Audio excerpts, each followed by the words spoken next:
Hello, everybody, and welcome back for another season of Blitz Boys here on the Jack Wagon Sports Network. In today's episode, we're going to break down Week 0, talk about the results of those 4 games, and also get you ready for Week 1 in the kickoff. Going to give you our game picks for Thursday and Friday games and some cash-out picks as well. Let's go ahead and get this episode of Blitz Boys started.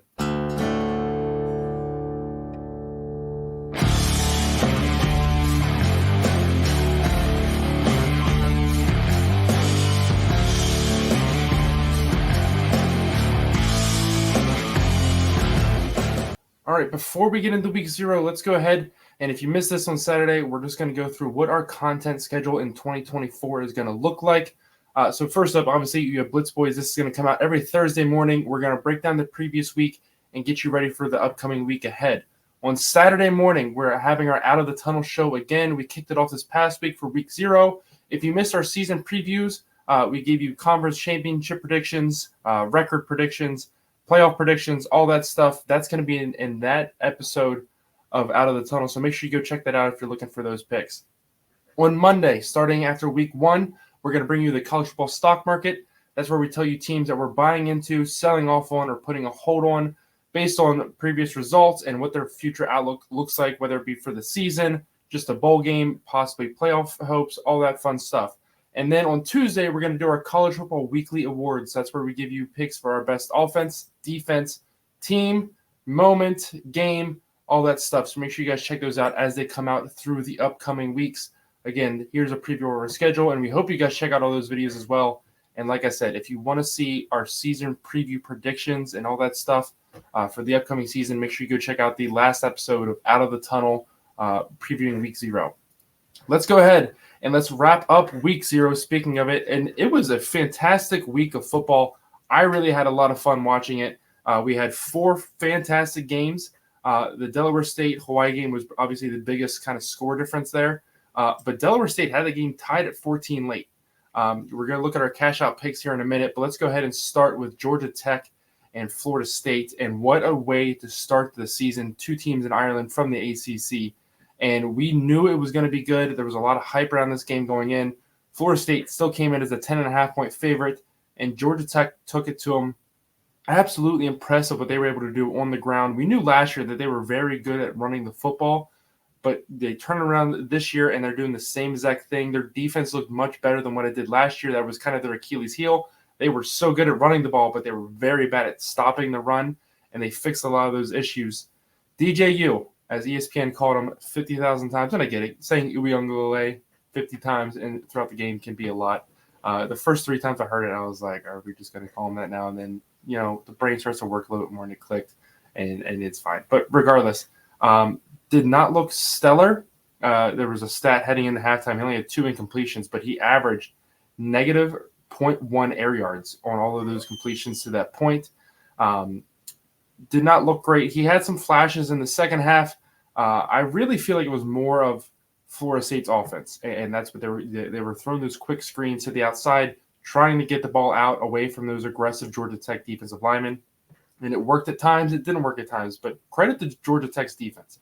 They were flying all over the field. They play with that chip on their shoulder, and they make a lot of great plays down the stretch. Florida State goes down and ties a score with under 3 minutes left. And Georgia Tech, they struggled to move the ball, as I feel like the first 2 plays, and then they found some plays here and there. So way to stay resilient throughout the whole game for them, and obviously kicks their season off to a huge start. 1-0 in the conference, 1-0 on the season, and that's always how you want to start. Moving on to the next game, which was Montana State in New Mexico. Not at all how I thought it was going to go. I know Montana State has had trouble with their FBS opponents in the past. They were 13.5-point favorites coming into this one. But shout out to New Mexico and Coach Mendenhall and what he was able to do with that team in just a short time. Now, granted, up 31-14 late into the fourth quarter, that's a game that you want to close out, and obviously that's something they're going to be working on moving forward. But still, nonetheless, they came out 2 defensive touchdowns. The defense was playing great. I'm excited to see what this offense can do under more tutelage of Bronco Mendenhall. But New Mexico, I think, has a really bright future. I'm excited to see what they can do. Now, the next 2 weeks are going to be extremely difficult for them. This week, they're at Arizona, and then in week 2, they're at Auburn, and then they get a little break. So a rough start here for New Mexico with their upcoming schedule, but nonetheless, I'm still excited to see what they can do going forward. And obviously a huge win for Montana State, one of the premier FCS programs in the country.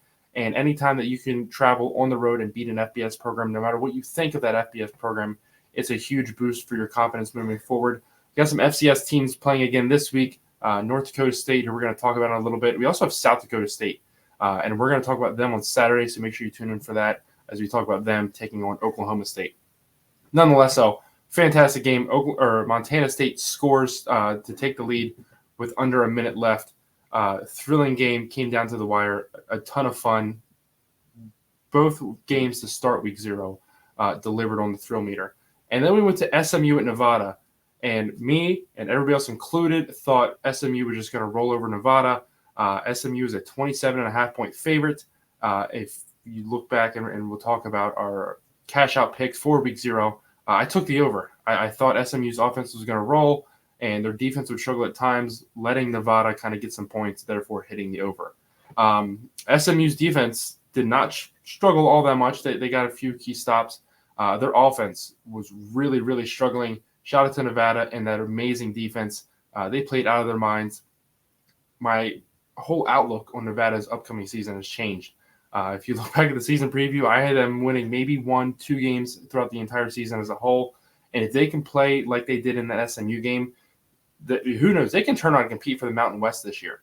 Everybody's looking at the Fresno State, the Boise State, Air Force, teams like that to be at the top of the Mountain West again. There's a lot of change out there. Wyoming has a new head coach. UNLV is still looking to be a premier team in the Mountain West. But as we saw last year, a lot of crazy things can happen. We end up with a 3-way tie for the conference championship. And obviously only 2 teams get the O, so it has to go to a computer model and all this other stuff. So crazy things happen out west. And if Nevada can play their cards right and play as good of football as they did in this game, they can definitely cause stir a lot of noise up in the Mountain West. And who knows where it's going to go from there. But I'm excited to see what Nevada can do. SMU, obviously a lot of growing pains. They bring back Preston Stone at quarterback. Expectations are very high, and they go out there and they struggle. They get it together late, and obviously they walk away with the win, which is what's important there. But definitely a lot of room for improvement, and especially if they want to compete in the ACC, a lot of people are picking this team as a dark horse to win the ACC or at least make the championship game. And that's not the team that we saw on Saturday. So obviously a lot of work to do. No time to rest either, as they're going to get right into the heart of their schedule here in the upcoming weeks. So SMU is definitely going to be an interesting team to watch out for moving forward. They have the talent there to compete in the ACC, and that's why a lot of people like them. But as we've seen, and this has happened in the past, that they really can struggle at times with keeping that talent healthy and getting to work together for a full 4 quarters. So we'll keep our eye on SMU moving forward. And then in the nightcap, you can call it the Sunday morning kickoff, as this game kicked off at noon here on the East Coast where I live, midnight here on the East Coast where I live. We had Hawaii and Delaware State. Obviously, the big talking points coming into this game, Delaware State missed their flight on, I believe it was Tuesday. They're supposed to fly out there so they can get acclimated to the time change and all this other stuff. Missed their flight. They do end up showing up on time. But with all that news and everything going on, the spread ballooned to 40.5 at one in some books. Some books even had it higher than that, but for the most part, you saw 40.5. And they came out. Hawaii was firing early. They looked good, and they had a lot of miscues there. They had a sluggish second quarter. Delaware State climbs back in. They make it a game. Like I said, it was tied at 14 at one point. And then Hawaii kind of starts to put it away late and pile on the lead.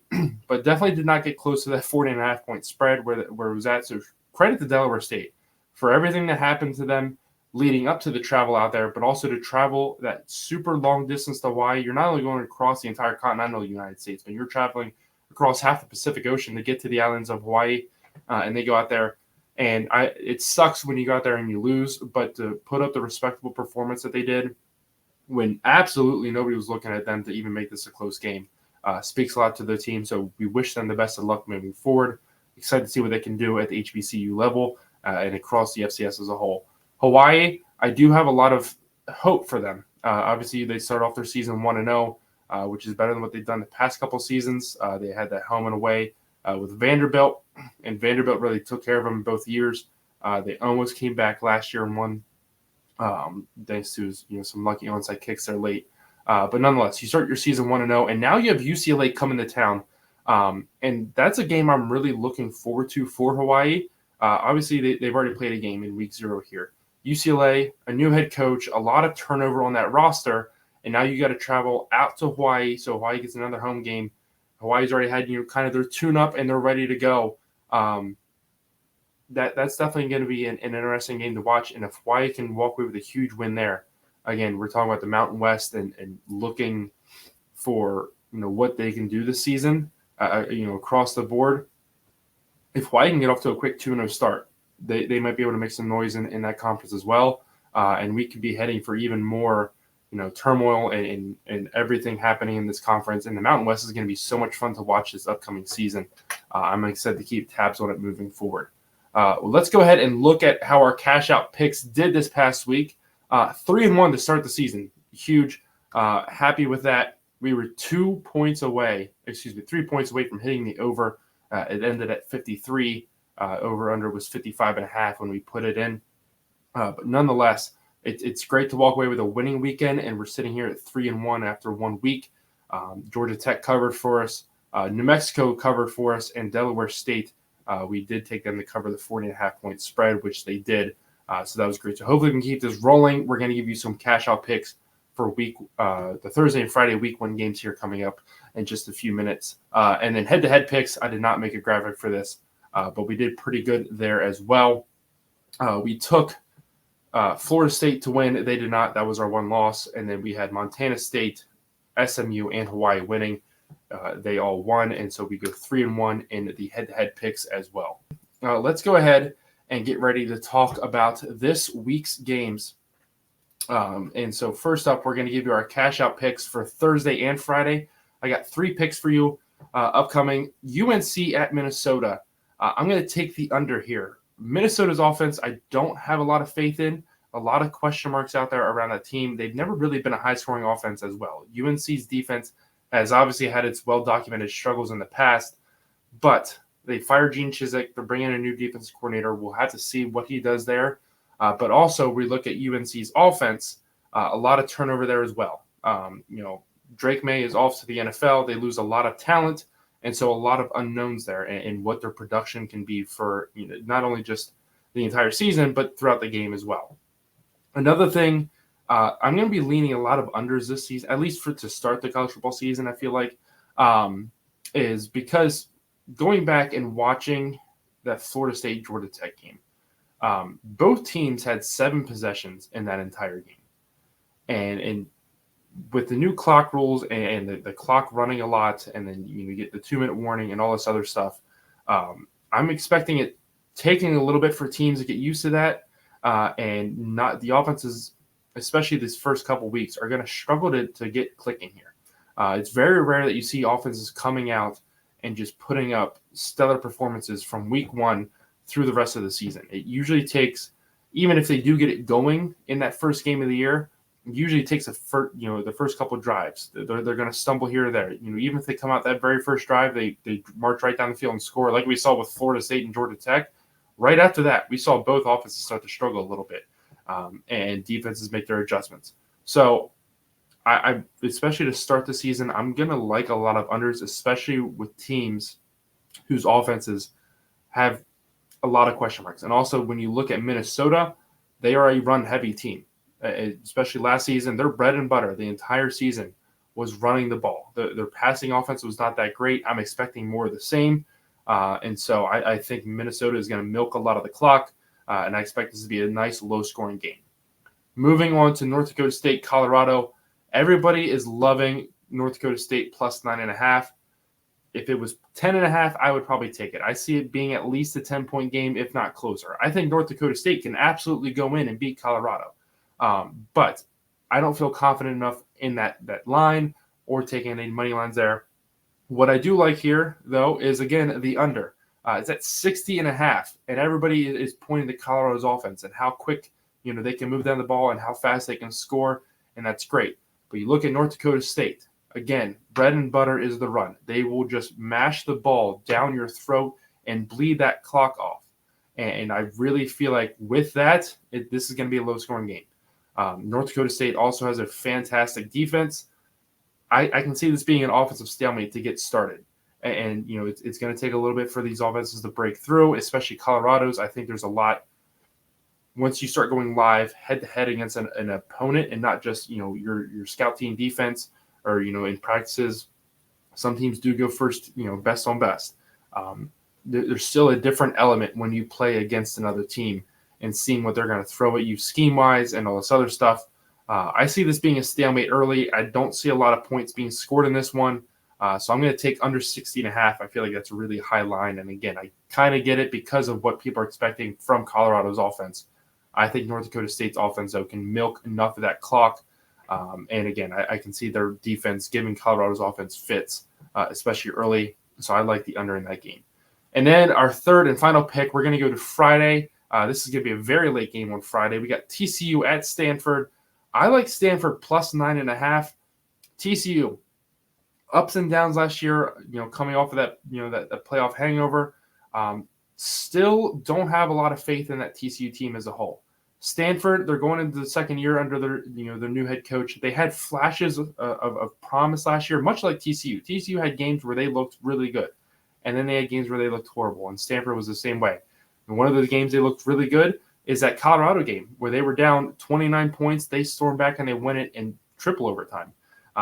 And they had games like the Oregon game where nothing seemed to go right for them. But year two under head coach, especially with this game being at home, it's a night game. I think fans are going to be a little more visible than they were last year. A lot of empty seats last year. I think that there's a little bit of buzz around this team, especially going to year two under this coach, seeing what they could do at times last year. And you got a high-profile Power 4 opponent coming to town. So the Farm is always a tough place to play if they can get fans into place. And with it being week one, a late game on a Friday, I think Stanford can keep this close. I see it being a touchdown game, so within that 9.5-point spread. So those are the three picks I have for Thursday and Friday's games. And I'm excited to see if we can keep this hot streak rolling that we started with last week, going 3-1. Let's see if we can add 3 more wins to that. Moving on, let's go ahead and pick some games for the upcoming weekend. We got some Thursday, Friday games here as well. 3 of these we've already talked about. 1 we're going to add in. So first up, UNC at Minnesota. I'm going to go with UNC here. Again, a lot of questions around their defense, a low-scoring game, but I think they still have enough talent on that offense to put up some points and at least create enough of a buffer there for Minnesota. Minnesota is a very tough place to play, and we saw how good they can play in week one last year when Nebraska went there on Thursday night, and they had a thriller there. But I really like UNC's ability to kind of – everybody looks around and says, well, who does UNC have this year? And that's what we're all asking this year. But Mac Brown does such a good job at recruiting and developing talent. I think UNC will be fine. They're definitely going to have some rough patches this year. I don't think we're looking at UNC to compete for the ACC in any way, shape, or form. But I think we're going to see flashes of a really good team from UNC, and I think it starts with week 1 win on the road at Minnesota. That's 8 o'clock on Fox. They are a 2-point favorite.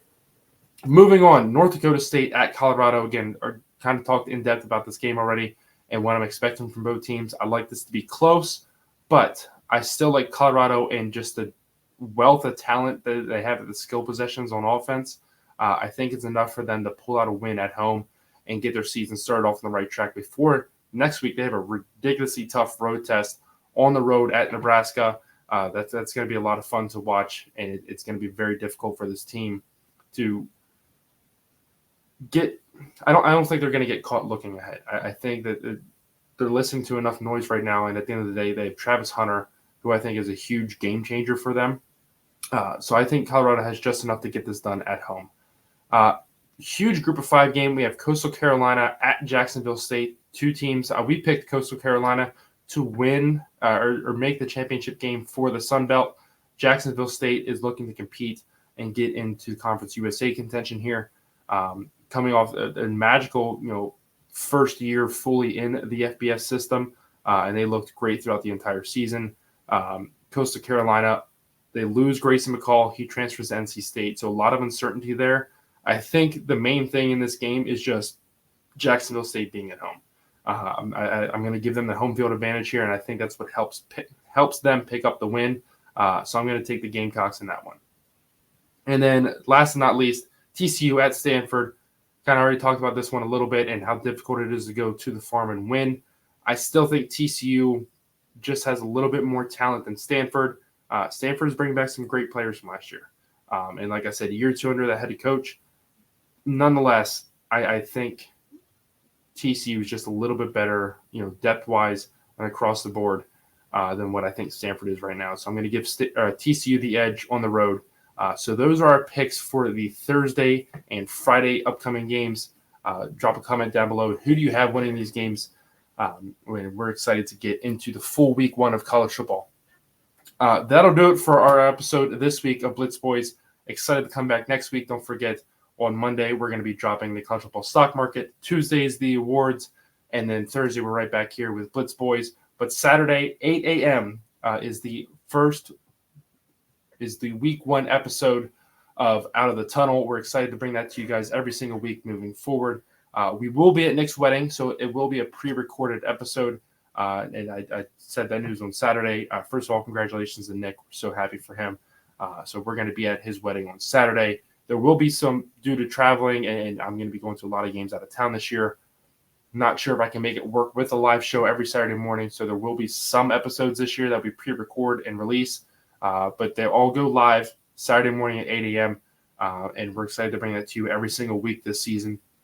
As always, please like and subscribe, help the channel grow. We appreciate you guys' support. Go check out some of our other videos, and we will see you guys Saturday morning, 8 a.m. Have a great rest of your day.